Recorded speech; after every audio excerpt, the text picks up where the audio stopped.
Hello friends, তোমরা সবাই কেমন আছো? আশা করি খুব ভালো আছো। আমিও খুব খুব খুব ভালো আছি। একদমই খুব ভালো ছিলাম না, এখন একটু খুব ভালো আছি। তো সুস্মিতাস ব্লগে তোমাদের অনেক অনেক ওয়েলকাম এবং অনেক অনেক ভালোবাসা।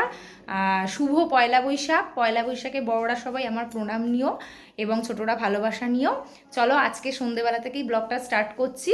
আর বাড়িতে এসে তোমাদের সাথে অবশ্যই কিছু জিনিস শেয়ার করব। তো চলো, এই যে পয়লা বৈশাখের দিন সন্ধেবেলা আমি আর তোমাদের দাদা ভাই একটু বেরোচ্ছি, কাছাকাছির মধ্যেই যাব। তো এসে কতগুলো কথা শেয়ার করব, আর কোথায় যাচ্ছি অবশ্যই তোমাদের দেখাবো।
তুমিও খাও।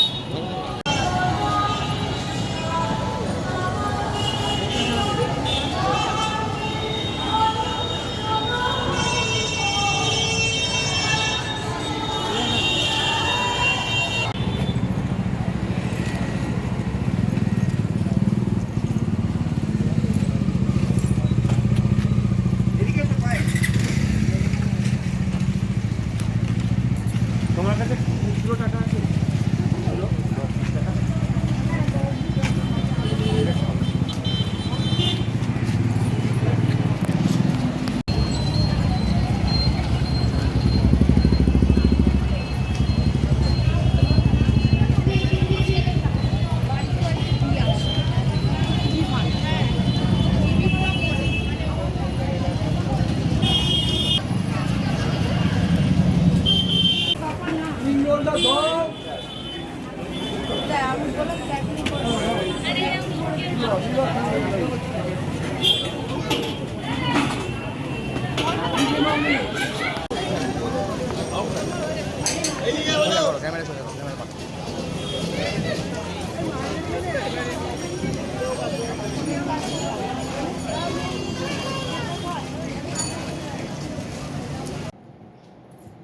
বাড়ি এসে পড়েছি, বেশিক্ষণ মানে ঘুরিনি, রাস্তায় হার্ডলি হয়তো 1.5 ঘন্টা মতো ছিলাম। তো 1.5 ঘন্টার মধ্যেই বাড়ি ঢুকে গেছি। প্রথমে গেছিলাম হচ্ছে কোথায়, ডানলপ জুডিও, যেটা খুলেছে অনেক দিন আগেই খুলেছে। তো ওটায় আর আমার যাওয়া হয়নি। মানে সবাই বলে খুব ভালো স্টক রয়েছে এবার, খুব ভালো ঠিকঠাক প্রাইসে রয়েছে, হ্যান ত্যান অনেক কিছু। তো গেছিলাম, তো ওইটাই দেখতে গেছিলাম। আর ইচ্ছা ছিল একটু কিছু কেনার, মানে একটা স্লিপার কেনার ইচ্ছা ছিল, তারপরে টুকটাক কিছু পছন্দ হলে কিনবো। তো গেছিলাম, গিয়ে দেখলাম স্টক আছে, স্টক নেই তা না, আছে, কিন্তু আমার পছন্দ হতো বা আমার মাপের বা ওরম কিছু একটা মানে স্লিপার টিপার সেরকম আমি পাইনি। তো ঘুরলাম, মানে আছে দেখছি কিন্তু সেরকম হয়নি। যাই হোক, ওখান থেকে বেরোলাম, কারণ কিছুই কিনতে পারিনি। বেরোলাম, কেনার তো অবশ্যই ছিল কিছু, কিন্তু কিনতে পারলাম না, দেখি অন্য কোথাও থেকে কিনবো। এবার কোথা থেকে কী কিনবো সে তোমাদেরকে দেখাবোই। তো ওই জুডিও থেকে বেরিয়ে গেলাম ডানলপে। ওই রাত্রেবেলা একটু খাওয়া দাওয়া কেনাকাটি করলাম। ওই মামুনির জন্য ধোসা, আমার আর তোমার দাদা ভাইয়ের জন্য চাউমিন, এসব কিনলাম। কিনে আসার সময় রথতলা হয়ে বাড়ি ফিরলাম। তো রথতলাতে একটু মিষ্টি কিনলাম, মানে বাড়ির জন্য, একটু মাসিমণিদের জন্য। তো মিষ্টি ফিষ্টি কিনে তারপরে বাড়ি চলে এসেছি, নর্মালি ফুচকা খেয়েছে, খেয়ে বাড়ি চলে এসেছি। আর কিছু না, এই টুকটাক একটুই ঘোরা ছিল, কারণ আমার শরীরে আর দিচ্ছে না এতটা, মানে ভিড় ভাড়, কারণ যেহেতু পয়লা বৈশাখ শরীরে দিচ্ছিল না। আর কেনার মধ্যে ডানলপ থেকে একটা কানের দুল কিনেছি, সেটা হচ্ছে এই যে আমার জন্যই কিনেছি, এই যে কানের দুলটা দেখলাম 30 টাকা, বেশ ভালো লাগলো। খুব একটা কিনি না, কানটা কেমন ফাঁকা ফাঁকা লাগছে তাই। আর যে কানের দুলগুলো ছিল আমার বাপের বাড়িতে রয়েছে, তার জন্য কানের দুলটা কিনছি। এই হলো। আর একটা কথা হচ্ছে যেটা জানানোর জন্য মানে ক্যামেরাটা আরও অন করলাম, বলেছিলাম ঘুরে এসে মানে অনেকগুলো কথা বলবো, সেগুলো হচ্ছে আমাদের ভিডিও অনেক দিন বন্ধ ছিল, কারণ ভিডিও করতে পারিনি এই কারণে, প্রথমে আমার শরীরটা খারাপ করেছিল। তা আমি বাপের বাড়িতে গেছিলাম কদিন রেস্টের জন্য, ভেবেছিলাম ওখান থেকেও ভিডিও করব। তারপরে ওখানে যখন গেছি তার একদিন কি দুদিনের মাথাতেই মানে ফোন গেছে আর কি, তোমাদের দাদাভাই বাইক থেকে পড়ে গেছে অফিস যাওয়ার সময়, মানে বাইকে অ্যাক্সিডেন্ট করেছে। তো এবার সেটা মানে প্রথমে ভেবেছিলাম জাস্ট হাত পায়ে লেগেছে, সেরকম কিছু হয়নি। তো আমি ওখান থেকে খবর পাওয়ার সঙ্গে সঙ্গেই রাত্রেবেলা আসি মাকে নিয়ে। তো রাত্রেবেলা দেখে যাই, মোটামুটি টিটেনাস দিয়ে একটু ওষুধ দিয়ে যাই, দেখলাম না ঠিক আছে বলে আমি আবার চলে যাই বাপের বাড়িতে। তারপর রাত যতবারে আমি ভিডিও কলে দেখি ওর বুকে প্রচণ্ড ব্যথা হয়, কারণ ওর বুকে চোট লেগেছিল। তো তারপরের দিন আবার আসি, এসে তোমাদের দাদাভাইকে নিয়ে ছোটাছুটি ডাক্তারখানা, মানে হাঁটা চলা কিছুই করতে পারছিল না, মানে ঘরের কাজ সংসারের কাজ, আর মামুনি তো অসুস্থ তোমরা জানোই, মামুনির কাজ, তোমাদের দাদাভাই উঠতে পারছিল না, দাদাভাইয়ের কাজ, সব কিছু একা হাতে করছিলাম।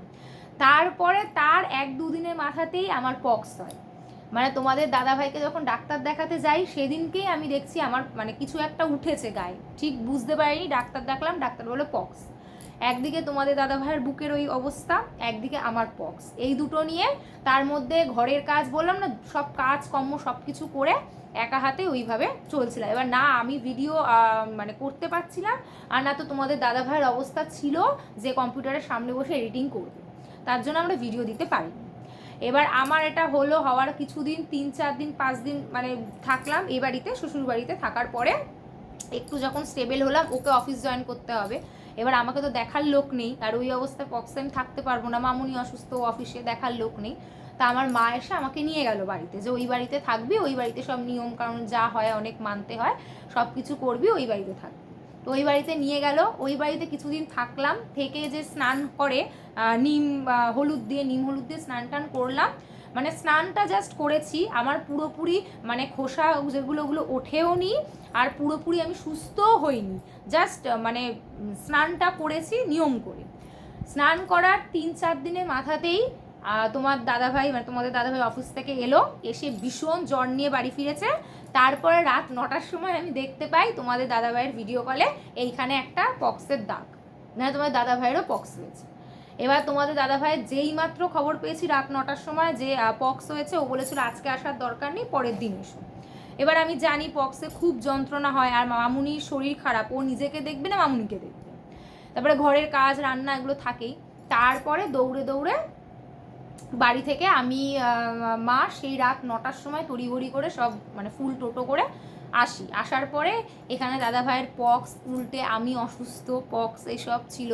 তারপরে মামুনি অসুস্থ, পুরো ঘর সংসার একা হাতে করার জন্য কোনো ভিডিও আমরা মানে আপলোডও করতে পারিনি, এডিটিংও করতে পারিনি, কোনো ভিডিও শ্যুটও করতে পারিনি, কিচ্ছু করতে পারিনি। এবার আগে যে ভিডিওগুলো ছিল আমরা টাটানগর ঘুরেছিলাম, সেই ভিডিওগুলো আমরা পুরোপুরি ছাড়তে পারিনি, একটা কি দুটো ছেড়েছিলাম, তারপরে পুরো স্টপ ছিল। এখন আবার ইদানিং কদিন ধরে ভিডিও আস্তে আস্তে করে আমাদের আসছে, তো আমাদের আবার ভিডিও আসবে, আমরা ভিডিও শ্যুট করছি, এডিটিং করছি, আবার ভিডিও আসবে। আমরা এখন অনেকটাই সুস্থ আছি, তার জন্যই সব করতে পারছি, তো অবশ্যই ভিডিও আসবে। তো এতদিন ভিডিও না দেওয়ার জন্য সত্যি তোমরা মানে ক্ষমা করে দিও, যেহেতু অসুস্থ ছিলাম। তবে এবার থেকে মানে রেগুলার বেসিসে ভিডিও দেওয়ার চালু করব বা চেষ্টা করব।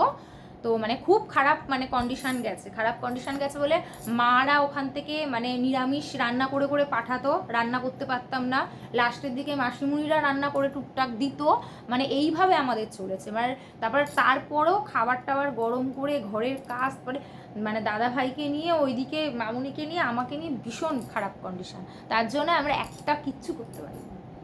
এবার এটাই অনেকেই বলেছে যে মানে পার্সোনালিও অনেকে বলেছে ভিডিও দেখি ভালো লাগে, ভিডিও কেন আসছে না বা কি ব্যাপার, তার জন্যেই ভিডিওটা করা, যে অনেকে জানে আবার অনেকে জানে না, তার জন্যই যে এই সমস্যাগুলোর জন্য ভিডিও করতে পারি। তো চলো, আজকে তো সব কিছুই শেয়ার করলাম, কোথায় ঘুরলাম টুরলাম, খুব মজা হলো। এবার মানে কাছাকাছির মধ্যেই টুকটাক ঘুরলাম, কারণ শরীরটা এখনও ভালো নয় আমার, তার জন্য। তো হ্যাঁ, আর একটা নতুন বছর প্রত্যেকের ভালো কাটুক, খুব ভালো কাটুক, সবাই সুস্থ থাকো এটাই চাই, আমাদেরও ভালো কাটুক এটাই।